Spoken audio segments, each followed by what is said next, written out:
Madhya Pradesh school शिक्षा विभाग द्वारा स्थानांतरण नीति 2022 वरिष्ठ कर्मचारियों के लिए जारी की गई। उक्त प्रक्रिया से कतिपय शिक्षक भयभीत नजर आ रहे हैं।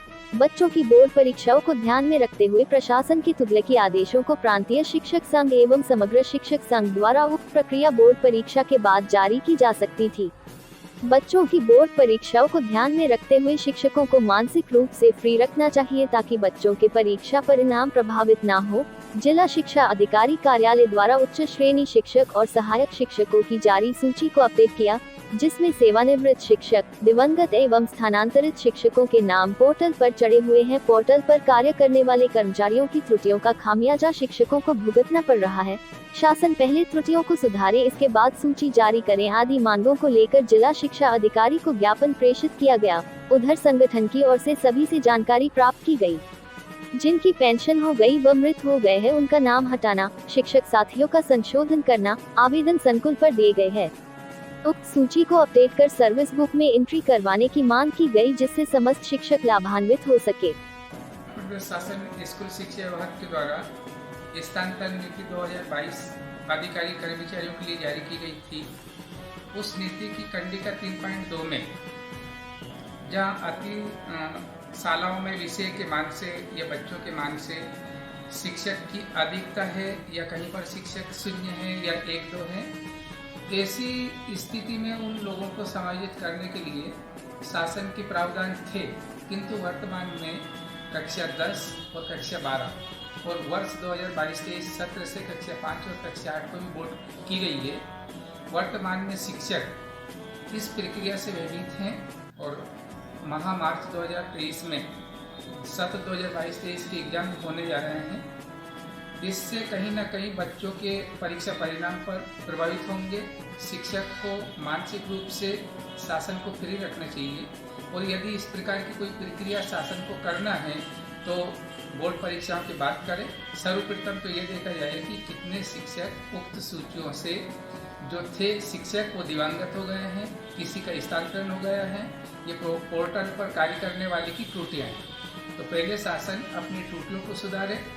त्रुटियाँ सुधारने के बाद सर्वप्रथम यदि शासन को शिक्षक ही पर्याप्त विषय के मान से पदांकन करना है तो वर्षों से एक ही पद पर शिक्षक निरंतर कार्य कर रहे हैं, उनके पास अनुभव हैं, वो योग्यताएं रखते हैं, उन लोगों को पदोन्नति अन्य विभाग के साथ तहत मध्य प्रदेश स्कूल शिक्षा विभाग में भी दिया जाना चाहिए। जबकि राजपत्र पिछले माह स्कूल शिक्षा विभाग ने स्कूल शिक्षा शाखा के लिए पदोन्नति की वरिष्ठता सूचियाँ मांगी गई थी, जिसमें सर्वप्रथम उन्होंने परिचय हायर सेकेंडरी, हाई स्कूल, व्याख्याता, UDT, HM मिडिल की मांगी थी और अभी 15 दिन पहले स्कूल शिक्षा विभाग के माध्यमिक शिक्षक, उच्च माध्यमिक शिक्षक, प्राथमिक शिक्षकों की भी वरिष्ठता सूचियाँ मांगी गई थी।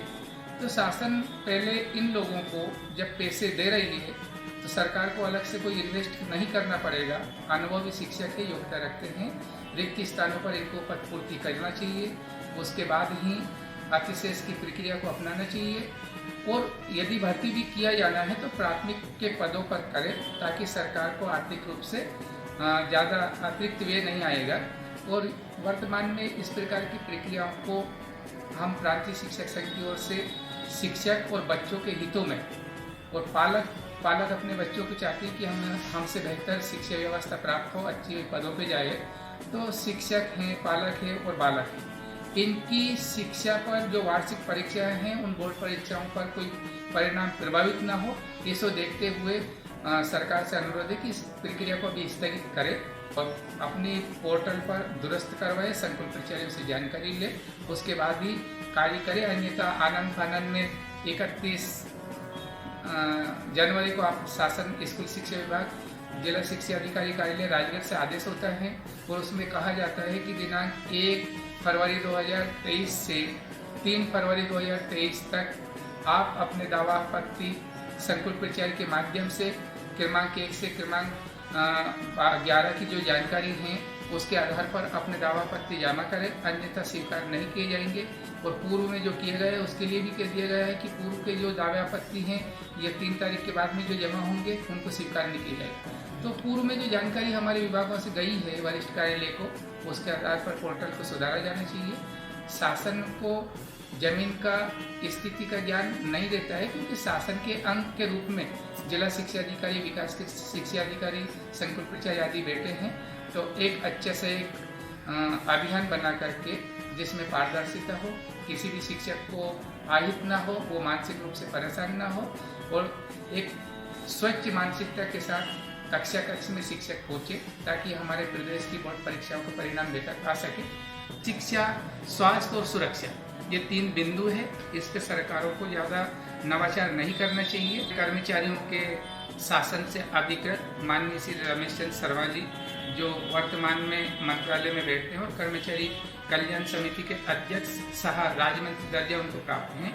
मैंने कल ही उनको अवगत करवाया है कि वही सब वर्तमान में इस तरह की प्रक्रिया को रोका जाना चाहिए। शासन की एक महत्वपूर्ण प्रक्रिया शिक्षा के अंदर गुणवत्ता होना चाहिए, व्यवस्थित करना चाहिए। लेकिन वर्तमान में बोर्ड के एग्जाम हैं, इसलिए क्योंकि अब फरवरी चल रहा है और मार्च में एग्जाम हो जाएंगे प्रारंभ, तो शिक्षक जब मानसिक रूप से स्वस्थ नहीं होगा तो वो बोर्ड की परीक्षाओं को किस प्रकार से बच्चों को अच्छे से मोटिवेट कर पाएगा। इंपॉर्टेंट क्वेश्चन क्या होता है। पहली से लेकर 8वीं तक के कुछ शिक्षकों को ट्रेनिंग भी दी जा रही है इसी समय में। ये भी एक वर्तमान में सरकार को चाहिए कि रिफ्रेश शिक्षा को किया जाए, और शिक्षक को सब ज्ञान होता है, उसने विषय की क्वालिटी हासिल की है, परीक्षाएं पात्रता परीक्षा दी है, डीएड भी योग्यता रखता है, किंतु सरकार चाहती है कि एक उसके अंदर ऊर्जा आ जाए।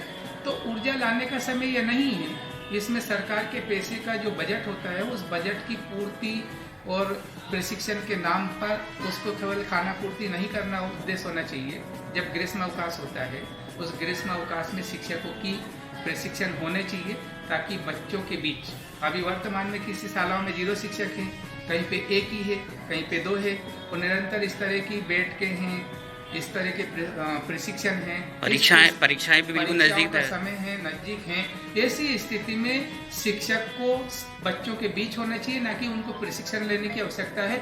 वर्तमान में प्रशिक्षण की आवश्यकता जब महसूस की जाती है कब कोई सिलेबस चेंज होता है, या ग्रीष्म अवकाश में शिक्षकों को और भी अच्छे उनके आत्मविश्वास को जगाने के लिए कि हम इस तरह से कोई ऑनलाइन मीटिंगें होती हैं, या शासन स्तर पर पीएस हैं, आरएसके के आयुक्त महोदय हैं, आयुक्त महोदय लोक शिक्षण हैं, ये जब बैठ के लेते हैं तो उस समय पर हमारे विभाग के अधिकारी जमीन की स्थिति उन्हें स्पष्ट रूप से बताना चाहिए।